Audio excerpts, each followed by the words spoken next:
देश का लोकप्रिय चैनल न्यूज़ 360।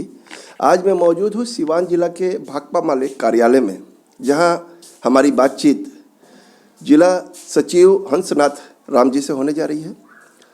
हम जानने की कोशिश करेंगे कि इस महीना भाकपा माले के द्वारा कौन कौन से कार्यक्रम अग्रसित किया है। आइए जानते हैं। सर, आपका स्वागत है। सबसे पहले आपके चैनल के माध्यम से देश की तमाम आम आवाम को अपनी पार्टी की ओर से, भाकपा माले की ओर से क्रांतिकारी लाल सलाम। सबसे पहले हम कहना चाहते हैं कि हमारी पार्टी का बिहार राज्य सम्मेलन 25, 26, 27 मार्च को गया में होने जा रहा है। पार्टी संविधान के मुताबिक उसमें चुनाव होता है और जो चुनाव जीत करके जाते हैं वही डेलीगेट बनते हैं राज्य सम्मेलन के। तो उसमें 6 और 7 माने कल और आज भी नामांकन हो रहा है। 8 तारीख को जांच होगा, 11 तारीख को जो है मतदान होगा। उसमें शामिल होने वाले जिला कमेटी के मेंबर, प्रखंड कमेटी के मेंबर, पंचायत कमेटी के मेंबर और शाखा के सचिव ही होंगे। उसके बाद चुनाव होगा। चुनाव के बाद से उसमें कितने लोग निर्वाचित होते हैं उसके मुताबिक वो लोग डेलीगेट बनेंगे राज्य सम्मेलन में। दूसरी बात हमको कहना है कि यह राज्य सम्मेलन ऐसे दौर में, ऐसे समय में होने जा रहा है कि पूरे देश के अंदर, पूरे राज्य के अंदर लूट, हत्या, बलात्कार, बालिका गृह कांड लगातार होते जा रहा है। पहले मुजफ्फरपुर, अब गाय घाट वाला मामला आया। इसके साथ साथ सामंती सांप्रदायिक ताकतें भी लगातार हमला कर रही है। तो मुझे लगता है कि लोकतंत्र और संविधान जो है खतरे में दिखाई दे रहा है।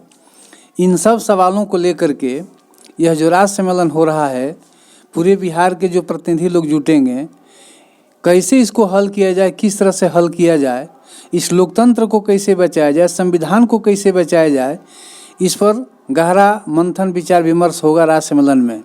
और आने वाला दिन जो है गरीबों के लिए, मजदूरों के लिए, किसानों के लिए कैसा हो, किस तरह से हो, इस पर एक गंभीर विचार विमर्श करने के बाद प्लानिंग बनेगा।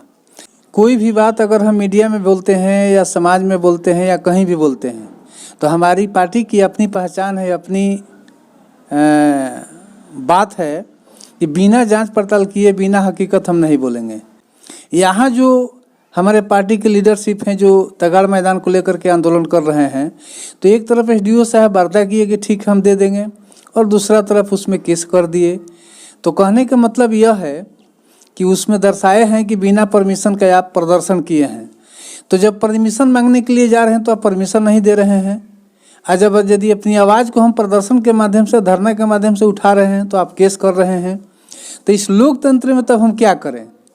जब हम परमिशन की बात बोलते हैं तो आप नहीं देते हैं, और जब हम आंदोलन करते हैं तो आप कहते हैं कि बिना परमिशन का किए हैं। तो हम समझते हैं कि यही बात हम समाज के बीच, तमाम लोगों के बीच बताना चाहते हैं। यह सरकार का यही चाल और चरित्र है जिसको लोग समझे। निश्चित तौर पर सिर्फ हैं जो तगाड़ मैदान को लेकर के आंदोलन कर रहे हैं, तो एक तरफ एसडीओ साहब वार्ता किए कि ठीक हम दे देंगे और दूसरा तरफ उसमें केस कर दिए। तो कहने का मतलब यह है कि उसमें दर्शाए हैं कि बिना परमिशन के आप प्रदर्शन किए हैं। तो जब परमिशन मांगने के लिए जा रहे हैं तो आप परमिशन नहीं दे रहे हैं। और जब यदि अपनी आवाज़ को हम प्रदर्शन के माध्यम से, धरना के माध्यम से उठा रहे हैं तो आप केस कर रहे हैं। तो इस लोकतंत्र में तब हम क्या करें? जब हम परमिशन की बात बोलते हैं तो आप नहीं देते हैं, और जब हम आंदोलन करते हैं तो आप कहते हैं कि बिना परमिशन का किए हैं। तो हम समझते हैं कि यही बात हम समाज के बीच, तमाम लोगों के बीच बताना चाहते हैं। यह सरकार का यही चाल और चरित्र है जिसको लोग समझे। निश्चित तौर पर जन गोलबंदी, जन प्रतिवाद, जन संघर्ष के माध्यम से इस तरह के मंसूबों पर हम लोग चोट करेंगे और निश्चित तौर पर आने वाला जीत जनता की होगी और पार्टी की होगी। जी, तो ये थे भाकपा माले के जिला सचिव हंसनाथ राम जी, जो न्यूज़ 360 से बातें कर रहे थे।